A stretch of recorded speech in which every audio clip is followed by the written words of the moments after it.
아침마다 말씀으로 밝은 빛을 채우네. 자, 어제 그제 3일 동안 편성된 이제 학계를 우리가 살펴보았는데요. 실제로 이제 매일 성경은 편집을 3일로 분류했지만 사실 좀 냉정하게 편집을 한다면 이제 4번으로 나누는 것이 맞습니다. 4번으로. 성서 유니온은 이제 편집 기간이 있으니까 그 기간에 맞춰서 편집을 해서 3번으로 나눴는데요. 왜 4번이냐면 학계는 하나님이 학계에게 말씀하시는 4번의 이야기가 나오는 겁니다. 4번의 이야기. 그러니까 첫 번째 말씀, 두 번째 말씀, 세 번째 말씀, 네 번째 말씀이 나오는데요. 첫 번째 말씀은 1장 1절 15절. 1장이 첫 번째 말씀의 내용이고, 이제 2장의 두 번째, 세 번째, 네 번째 말씀인데, 이제 어제인 2장 1절 9절까지가 두 번째 말씀의 내용이 있고요. 이제 오늘 말씀에 세 번째, 네 번째 말씀이 있는 겁니다. 근데 이제 이 말씀을 하는 기간이 얼마나 되느냐? 그렇게 길지 않습니다. 3년이 아니고 석 달 3주입니다. 석 달 3주. 그것을 어떻게 알 수 있느냐? 이 학계를 보면요, 날짜가 정확하게 나와요. 첫 번째 말씀은 6월 1일 날 하게 되고, 두 번째 말씀은 7월 21일 날 하게 되고, 그리고 세 번째 말씀은 9월 24일 날 하게 됩니다. 네 번째 말씀도 9월 24일 날 하게 되는 거죠. 그러니까 3개월 3주 동안 6월 1일부터 9월 24일까지 행해지는, 또 말씀하시는 내용이 학계 내용입니다. 그러면 첫 번째부터 네 번째 말씀이 무엇이냐? 첫 번째 말씀은 그들이 성전이 중단되었잖아요. 건축이 중단된 상태에 있을 때 너희가 성전 건축을 미루는 이유가 뭐냐? 방치하는 이유가 뭐냐? 그것은 너희의 그런 부담감을 가지고 있는 그런 모습, 또 등등 이런 마음을 이야기하면서 너희 행위를 살펴보라 하는 그런 이야기를 하는 것이 첫 번째 말씀입니다. 두 번째 말씀은 이제 성전 건축이 시작되었잖아요. 근데 건축이 시작되면서 그들이 보니까 너무 성전이 초라한 겁니다. 초라한 것에 대해서 낙심한 그들에게 하나님은 내가 너희와 함께 하겠다. 이전의 나중 영광이 이전보다 크리라 하는 격려의 이야기를 하는 것이 두 번째 말씀입니다. 그러면 이제 오늘 본문인 세 번째, 네 번째 말씀은 무엇이냐? 이제 오늘 말씀은 이제 첫 번째 제사장들에게 하시는 말씀인데, 이제 예를 들어 보여줍니다. 이제 그 보자기에 고기를 쌌는데 그것이 다른 그런 다 포도주가 묻으면 그것이 정결하냐 부정하냐 하는 이야기도 하시고, 그리고 이제 또 다른 이야기를 하십니다. 이런 이야기를 통해서 이제 거룩한 것과 부정한 것에 대한 율법적인 질문을 던지시는 겁니다. 이 질문은 뭐냐면, 이 성전에서 행해지는 일이 뭐예요? 제사잖아요. 제사. 그러니까 제사가 다가 아니라 그 제사라고 하는 것은 순종이 있을 때 진정한 제사가 될 수 있다 하는 것을 강조합니다. 그래서 이 말씀은 우리가 그냥 너무 포괄적으로 이해하면 잘 안 되지만, 레위기 9장에 보면요, 레위기 9장에 보면 이제 제사장 위임식이 있는 다음 날, 이렇게 위임식이 있는 날, 이제 하나님이 이제 그 제사장들에게 너희는 제사를 어떻게 드려라 할 때 이제 제사를 드리는 방법들이 쭉 나옵니다. 제사를 드릴 뿐만 아니라 또 그의 백성들에게 어떻게 하고 백성들은 어떻게 해야 되고 하는 여러 가지 이야기가 나오는데, 거기에 보면 이 제사장에게 드리는 제사와 제물이 다르고 백성들에게 요구하는 제사와 제물이 좀 다르고 하는 이유는 뭐냐면, 제사 그 자체가 모든 진리의 기준은 다 똑같아야 합니다. 똑같아야 합니다. 하지만 달라요. 제물도 다르고. 그것은 뭐냐면 제사 그 자체가 진리를 평가하는 절대적 기준이 아니라는 겁니다. 무엇이냐면 어떻게 제사를 드리든 하나님의 명령한 대로 드려라. 제사장에게 A를 강조하고 그렇게 드리면 A처럼 드려야 되는 것이고, 백성에게 B처럼 이야기하고 B를 강조했으면 B처럼 드려야 된다. 제사장이 A인데 B가 돼서도 안 되고 백성이 B인데 A가 돼서 안 된다. 그러면 그것이 어떤 서로 간의 격차는 아니라 이거죠. 하나님이 어떤 종에게는 5달란트, 뭐 1달란트를 맡길 수 있는 것처럼 사람들이 볼 때는 그 액수의 차이가 있는 것이지만 하나님은 다 똑같이 생각하는 겁니다. 그 사람에 맞게끔 하나님이 일을 맡기듯이 하나님이 절대적으로 원하는 것은 순종입니다. 그러니까 순종이 빠진 제사는 그건 올바른 제사가 아니에요. 그러니까 하나님이 원하시는 정결함은 순종에 있는 겁니다. 순종. 그래서 순종에 관한 이야기고 순종이 복의 통로가 될 것이다 하는 복에 대한 이야기를 3번째 말씀에서 하는 겁니다.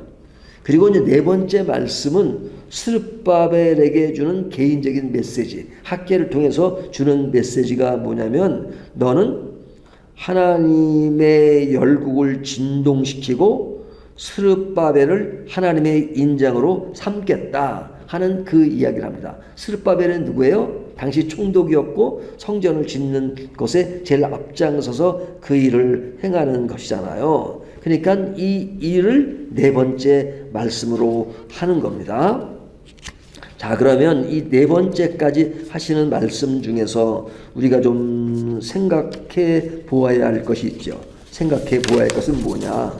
자, 성전 중 제일 초라한 것이 2번째 성전이라고 그랬죠. 2번째 성전. 첫 번째 성전은 화려함의 상징입니다. 왜냐하면 당시 솔로몬 때 부강했고 그의 아버지 다윗이 많은 자재를 마련했고 그 당시에 무역이나 또 세계적인 그런 외교 관계가 너무 활성화됐기 때문에, 그리고 강대국으로 있었기 때문에 모든 물자가 풍부했어요.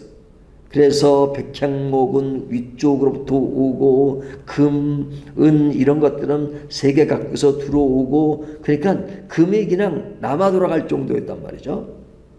그런 상황에서 지어진 성전이기 때문에 굉장히 화려합니다. 화려합니다. 3번째 성전은 어제 말씀드린 것처럼 헤롯 때, 헤롯 정통 유대인이 아닌 헤롯이 지금 자기의 어떤 정치적인 그 목적을 위해서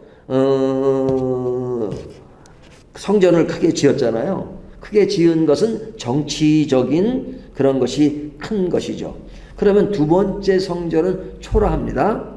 하지만 결국 그 성전이 의미하는 바가 뭐냐? 스룹바벨에게 하는 이야기는 뭐냐면 그가 성전을 지었다의 어떤 포커스를 두고 그를 격려하고 그 일을 칭찬하는 게 아닙니다. 그에게 칭찬하는 것은 그 성전이 곧 이루어질 그런 어떤 그 근본적인 성전의 의미 부여를 그에게 하는 겁니다. 그것은 뭐냐면 성전은 결국은 무엇에 대한 예표냐? 오실 예수 그리스도의 예표입니다. 그러니까 오실 예수 그리스도의 예표로서 가장 중요한 것은 성전은 임시적인 것이에요. 그리스도 오실 때까지 율법이 몽학 선생의 역할을 하듯이 성전도 그리스도 오실 때까지 그 의미를 부여하는 겁니다. 진정한 성전은 예수 그리스도세요. 건물이 아니고 예수 그리스도시거든요. 그러면 우리가 예수님이 오셔서 그의 인생을 통해서 일생을 통해서 하신 일을 보세요. 예수님이 어떻게 오셨습니까? 초라하게 오셨어요. 마국간에서 태어나셨고요. 목수의 아들로서 30년을 목수 생활을 했습니다. 그리고 3년의 공생애를 지내면서 제자들과 다니면서 어려운 그런 부유한 환경이 아니라 초라한 환경 속에서 사셨어요. 어느 정도까지 하면 인자는 머리 둘 것이 없다. 이렇게 말씀하셨어요. 자, 그렇다면 세 성전 중 예수님의 모습과 사역과 제일 근사한 성전이 몇 번째 성전입니까? 두 번째 성전. 솔로몬처럼 화려한 삶을 사신 게 아니에요.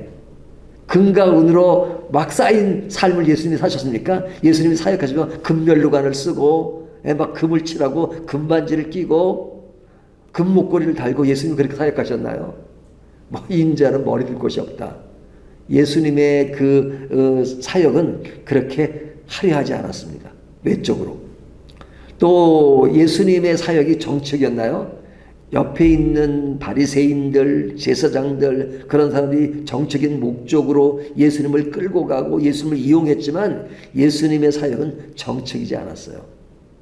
예수님의 사역은 초라했고, 그리고 그 당시 상황으로는 볼품 없었고, 그리고 작았고, 사치스러운 거 없었고, 하지만 예수님의 하신 그 일은 세상을 변화시키고 이 세상을 완전 뒤바꾸는 위대한 역사를 만들고 우리의 삶을 완전히 뒤바꾸는 그런 일을 하신 거잖아요. 그러니까 두 번째 성전에 대한 이야기는 결코 가볍지가 않은 겁니다. 초라하지만 굉장히 강한 의미를 담고 있어요. 그러니까 그 이야기가 너에게 복을 주겠다. 그러면서 복에 대한 강조를 하는 것. 그것이 뭐냐면 스룹바벨 개인과 연결시켜서 그렇게 한 것은 두 번째 그 이유가 바로 성전의 이유가 바로 지금 말씀드린 것처럼 그러기 때문에 큰 것입니다. 근데 첫 번째 말씀하실 때 그들이 이렇게 중단된 그런 것을 가지고 부담감을 가졌던 그런 사람들이잖아요. 근데 그 얘기를 할 때 보면 너희들이 생활의 궁핍함을 느끼는 것은 너희가 성전에 대한 중단을 하고 부담감을 느끼기 때문에 너희 삶이 초라하다. 그렇게 말씀하시거든요.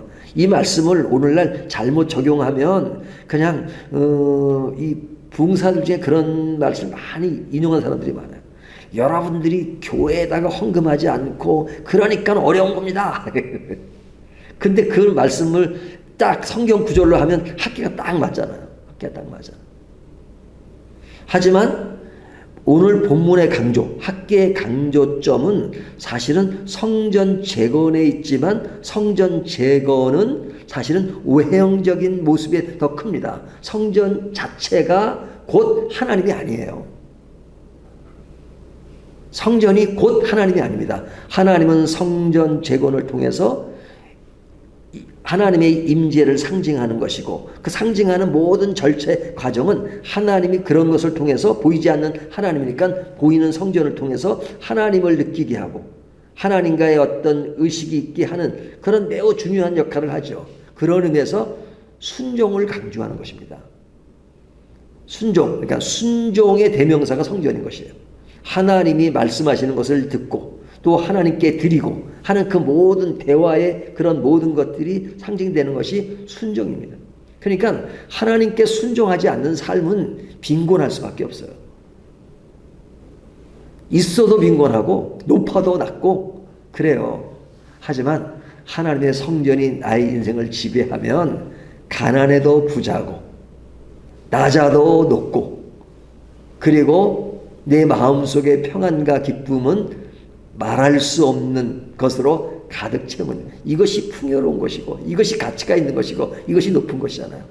그러니까 그들이 성전 재건에 대해서 자기 어떤 입장에서만 하는 것은 뭐냐면 진정한 인생의 가치와 신앙의 가치를 지금 뒤바꿔서 생각하기 때문에 하시는 말씀이에요. 오늘 본문이 이제 학계 1장, 2장을 다 마치면서 주시는 그 메시지가 지금 이 안에 다 들어있는 것입니다. 그렇다면 오늘 본문을 통해서 주시는 메시지 전체의 의미가 뭐냐? 순종의 방향이 복의 시작이다. 순종의 방향이 중요합니다. 우리가 완성된 결과보다 하나님을 향한 마음의 방향이 복이 될 수 있다. 복의 열쇠다 하는 말씀을 하시는 겁니다. 하나님은 외형보다 중심을 보시는 하나님이십니다. 초라한 시작이라도 하나님과 함께 하시면 그것이 큰 영광이고 가장 큰 것이죠. 그리고 하나님은 공동체와 개인에게 늘 말씀하십니다.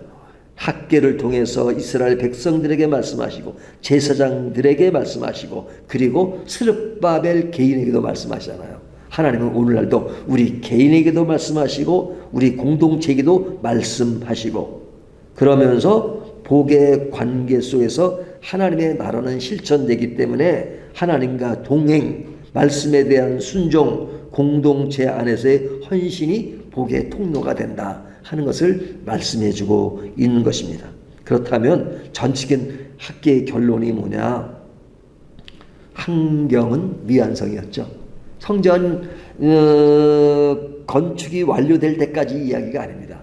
딱 3년이 아니고 석 달 3주의 이야기예요.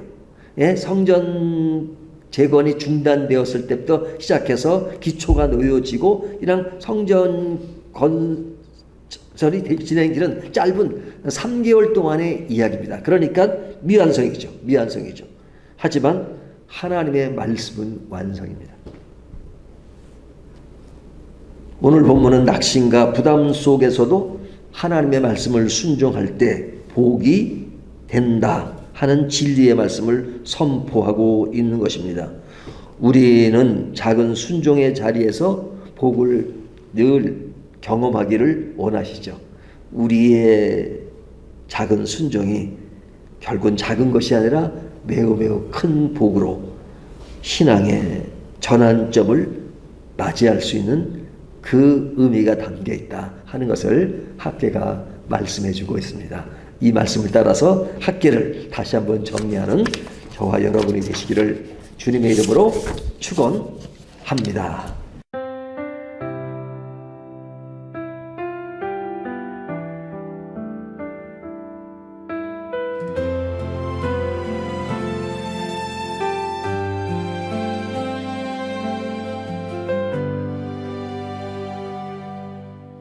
아침마다 말씀으로